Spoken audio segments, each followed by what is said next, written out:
வணக்கம் Subiksha TV channel நேர்களே, நான் உங்கள் அன்பான சயின்டிஃபிக் வேதிக் அஸ்ட்ராலஜர் அஸ்ட்ரோ அரண்ஜி பேசுகிறேன். நல்லது நினைப்போம், நல்லதே நடக்கும். இந்த வீடியோவில் நம்ம என்ன பார்க்க போறோம்னா, மேஷ ராசிக்காரர்களுக்கு செப்டம்பர் 2026 அந்த மாதம் எத்தகைய ஒரு மாதமாக இருக்க போகிறது, பலாபலன்கள் நிறைந்த மாதமாக இருக்க போகிறத சயின்டிஃபிக் வேதிக் அஸ்ட்ராலஜி முறையில் எந்த விதத்தையும் மிகைப்படுத்தாமல் உள்ளது உள்ளவாறு நம்மளுடைய இந்திய வேத ஜோதிட அடிப்படையிலான இந்த ஒளி தத்துவம் எப்படி நம்மளுடைய ஜாதகத்தில் நம்ம போன ஜென்மத்தில் செய்த பாவ புண்ணியங்களுக்கு தகுந்த மாற தாக்கத்தை கோச்சார அமைப்பாக ஆண்டு கிரகமாக இருந்தாலும் சரி, மாத கிரகமாக இருந்தாலும் சரி, எப்படி பெயர்ச்சி பலன்கள் மேஷராசிக்கு 2026 செப்டம்பர் மாதம் சயின்டிஃபிக் வேதிக் அஸ்ட்ராலஜி முறையில் எது மாதிரி ஒரு தாக்கத்தை இருக்க போகுதுங்கிறது இந்த வீடியோவில் துல்லியமாக பார்க்க போகிறோம். இப்போ பாருங்கள், மேஷராசிக்கு ஆண்டு கிரகமாகிய சனி 12ஆம் இடத்திலிருந்து விரய சனியாக கொடுத்திருக்கிறார். ஆனால் அதில் ஒரு நல்ல விஷயம் என்னென்னா, ஜூன் 2026 குருவின் பார்வை பெற்று அந்த விரயம் சுப விரயமாக ஒரு அலைச்சல், ஒரு நல்ல விஷயத்துக்காக அலைவது, ஒரு வாழ்க்கையில் கொஞ்சம் யூஸ்ஃபுல்லாக இருக்கிற மாதிரி, ப்ரொடக்டிவாக இருக்கிற மாதிரி, உபயோகமாக இருப்பதற்காக சில செலவிடுதல், நேரத்தை செலவிடுதல், அலைதல், நம்ம ஒரு இடம் விட்டு ஒரு இடம் போய் பல விஷயத்தை பார்த்து செய்து சமய விரயங்கள், பொருள் விரயங்களை செய்யக்கூடிய அமைப்பு, இன்வெஸ்ட்மெண்ட் பண்ணக்கூடிய அமைப்புகள், இது எல்லாமே ஒரு பர்சன்டேஜ் ஆஃப் மேஷராசிக்காரர்களுக்கு வியாபாரம், தொழில், இன்வெஸ்ட்மெண்ட் அது மாதிரி லைனில் இருக்கிறவங்களுக்கு, ஒரு வீடு கட்டுறவங்களுக்கு, வீடு கட்டலாம்னு நினைக்கிறவங்களுக்கு, ஒரு வண்டி வாகனம் வாங்கணும், அது மாதிரி ஒரு அபிவிருத்தியில் இருக்கிறவங்களுக்கு ஒரு விரயத்தை கொடுத்து கொண்டிருக்கிறார் மேஷராசிக்காரர்களுக்கு. அதே மாதிரி குரு 4ஆம் இடத்திலிருந்து தொழில் முன்னேற்றம், வேலை முன்னேற்றத்தை மிகப்பெரிய சுபகிரகமாகிய குரு உச்சம் அடைந்து 12 வருஷத்துக்கு ஒரு தடவை உச்சம் அடைந்து 4ஆம் இடத்திலிருந்து 10ஆம் இடங்கிற தொழில் ஸ்தானத்தை, வேலை ஸ்தானத்தை, நம்மளுடைய ஸ்டேட்டஸோட ஸ்தானத்தை பார்த்து நல்ல ஒரு மாற்றம்.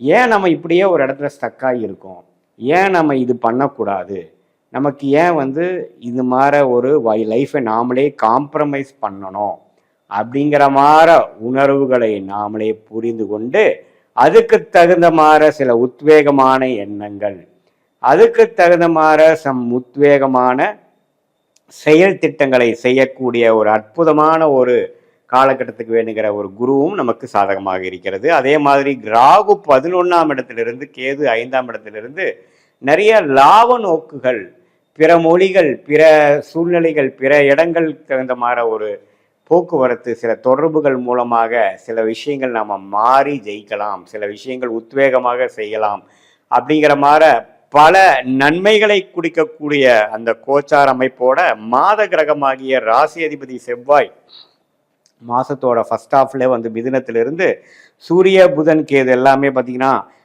5ஆம் இடத்துல இருந்து, அதே மாதிரி சுக்கிரன் 6ஆம் இடத்துல இருக்கும் பொழுது எது மாதிரி ஒரு அமைப்பு கொடுக்குறாருன்னு பார்த்தீங்கன்னா, ஃபர்ஸ்ட் ஆஃப் ஆல் வேலை மாறலாமான்னு கேட்டிங்கன்னா வேலை மாறலாம். நல்ல ஒரு விஷயத்துக்காக தான் இந்த விஷயம் வருது, நல்ல முன்னேற்றத்துக்கான ஒரு அடித்தளமாக இருக்கிறது அப்படிங்கிறது தெரிஞ்சுக்கணும்.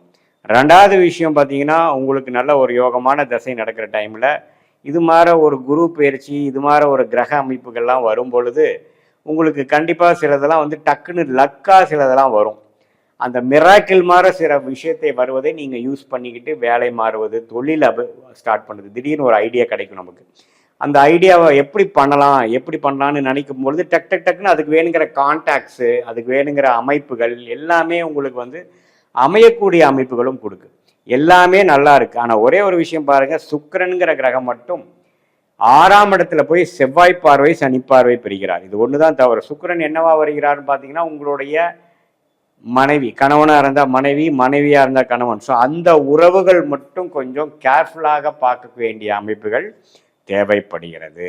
ஏன்னா சுக்கிரன் நீச்சமாகவும் போறார், நீச்ச பங்கம் ஆகலை, சனி பார்வை பெறுகிறார், செவ்வாய் பார்வை பெருங்கும் பொழுது உறவுகள் விஷயத்துல, பெண்கள் விஷயத்துல கொஞ்சம் கேர்ஃபுல்லாக இருக்க வேண்டிய ஒரு தருணமாக இருக்கு. இல்லைன்னா என்னன்னா பகை, வம்பு, வழக்கு, பிரச்சனைகளாக கொடுக்கக்கூடிய அமைப்புகளும் இருக்கு.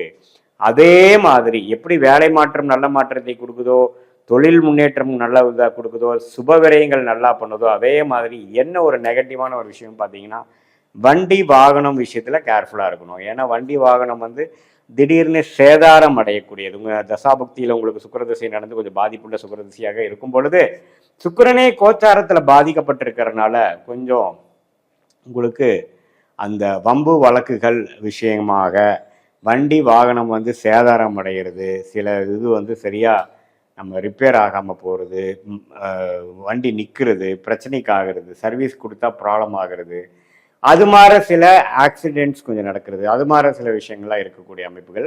இந்த 2 விஷயத்தில் கவனமாக இருக்க வேண்டிய அமைப்புகள் மேஷராசிக்காரர்களுக்கு இருக்குது. ஒன்று உறவுகள் விஷயத்தில், ஒன்று வண்டி வாகனம் விஷயத்தில் அப்படிங்கிறத நீங்கள் தெரிந்து கொள்ள வேண்டும். மற்றபடி பார்த்தீங்கன்னா மாணவர்கள் அவங்களுக்கெல்லாம் பார்த்தீங்கன்னா நல்ல உத்வேகமாக படிக்கக்கூடிய அமைப்புகள். கொஞ்சம் டிஸ்ட்ராக்ஷன்ஸ் இருந்தாலும் ஓரளவுக்கு புத்தி சுவாதீனம் உள்ளவ, நல்ல ஒரு மெமரி பவரோட, கான்சன்ட்ரேஷனோட, ஃபோக்கஸோட படிக்கக்கூடிய அந்த புதன் 5ஆம் இடத்துல இருந்து நட்பு வீட்டில் இருப்பது மிகவும் நல்லது. ஸோ அதெல்லாம் ஒன்றும் தவறு இல்லை. ஒரு காம்படிட்டிவ் எக்ஸாம்ஸ் ட்ரை பண்ணுறவங்க அவங்களுக்கு எல்லாமே ஒரு நல்ல உத்வேகமான ஒரு அமைப்பை கொடுக்கக்கூடிய அமைப்பு இருக்குது. நல்ல பண விஷயத்துலேயும் பார்த்தீங்கன்னா நல்லா பண வரவு, செய்ய வேண்டிய தொழிலுக்கு வேணுங்கிற பண வரவுகளை கொடுக்கக்கூடிய அமைப்புகள், லோன் கிடைத்து அபிவிருத்தி பண்ணுறது, பிறர் வர வேண்டிய பணம் வருவது, இது மாதிரி பல முன்னேற்றங்கள் நிறைந்த விஷயமாக இருக்குது. இடம், வீடு, வண்டி வாகன விஷயத்தில் திடீர்னு ஒன்று அமையிறது, அது மாதிரியான அமைப்புகளும் கண்டிப்பாக இருக்குது. தாயாரின் உறவு, தாயாரின் உடல்நிலையெல்லாம் கொஞ்சம் மேம்படுவது, அது மாதிரி விஷயங்கள் பாசிட்டிவான விஷயங்கள்லாம் கண்டிப்பாக இருக்குது. இதில் சீனியர் சிட்டிசன் குறிப்பாக பார்த்தீங்கன்னா அம்மையார்கள், லேடிஸ் பார்த்தீங்கன்னா கொஞ்சம் அந்த ஹெல்த் ரிலேட்டடாக அவங்களுடைய அந்த மென்ஸ்ட்ருவல் சைக்கிள் பீரியட்ஸ் அது மாதிரி விஷயத்துலாம் கொஞ்சம் சிக்கல்கள் வரக்கூடிய, நோய்த்தன்மைகள் வரக்கூடிய அமைப்புகள் கண்டிப்பாக உண்டு. ஸோ இது மாதிரி விஷயங்கள் வந்து கொஞ்சம் கவனமாக நீங்கள் பார்க்கும் பட்சத்தில் பார்த்தீங்கன்னா ஒன்றும் தவறுகள் இல்லை. இது வந்து உங்களுக்கு மேஷராசிக்காரர்களுக்கு கண்டிப்பாக ஓரளவுக்கு நன்மைகளை கொடுக்கக்கூடிய ஒரு தருணமாக இருந்தாலும் ஹெல்த் ரிலேட்டடான பிரச்சனைகள், உறவு ரிலேட்டடான பிரச்சனைகள், வண்டி வாகனம் வீடில் சில சேதாரங்கள், சில செலவு பண்ணக்கூடிய அமைப்புகள், அது மாதிரி விஷயங்களை மட்டும் கொஞ்சம் கவனமாக இருப்பேயானால் மற்றபடி பெரிய பிரச்சனை மேஷராசிக்காரர்களுக்கு இல்லை. அடுத்த வரக்கூடிய ஜென்மசனிக்கு வேணுங்கிற உத்வேகமான சில பிளாட்ஃபார்ம், சில அடிப்படையான சில விஷயங்களை செய்யக்கூடிய அமைப்புகள் கண்டிப்பாக உண்டு. இது வந்து பொதுவான பலன்களை தவிர உங்களுடைய ஜென்ம ஜாதகத்தில் எந்த மாதிரி தசாபுக்தி போய்கொண்டிருக்கிறது, நீங்கள் என்ன லக்னத்தில் பிறந்தீங்க, நீங்கள் அஸ்வினி நட்சத்திரமா, பரணி நட்சத்திரமா, கிருத்திகை நட்சத்திரம் முதல் பாதமா, உங்களுக்கு எது மாதிரி தசாபுக்திகள், தசாநாதன் எப்படி இருக்குது, புக்திநாதன் இப்போ கோச்சாரத்தில் எப்படி இருக்குது, இதையெல்லாம் பார்த்து ஸ்தானபலம், திக்பலம்லாம் வைத்து இப்போ உங்களுக்கு எது மாதிரி வாழ்க்கையில் போகக்கூடிய அமைப்புகள் இருக்குது, உங்களுடைய ஷார்ட் டேர்ம் என்ன, லாங் டேர்ம் என்ன அப்படிங்கிறதெல்லாம் துல்லியமாக கணித்து சயின்டிஃபிக் வேதிக் அஸ்ட்ராலஜி முறையில் அடுத்து எடுக்கக்கூடிய முடிவுகள் என்ன, எது மாதிரி முடிவுகளை எடுப்பது நல்லது, எது மாதிரி முடிவுகள் நமக்கு நல்லது இல்லை அப்படிங்கிறதை நம்ம சரியான முறையில் நாம் தேர்ந்தெடுக்கும் பொழுது நம்மளுடைய வாழ்க்கையை அதுக்கு தகுந்த மாதிரி பயணித்து, அதுக்கு தகுந்த மாதிரி திட்டமிட்டு வாழ்க்கையில் சமய விரயங்கள், பொருள் விரயங்களை தவிர்த்து எதிர்நீச்சல் போடாமல் வாழ்க்கையில் எளிதில் வெற்றி பெற முடியும் என்று சொல்ல விரும்புகிறேன். மீண்டும் மற்றொரு காணொலியில் சந்திப்போம். நன்றி, வணக்கம்.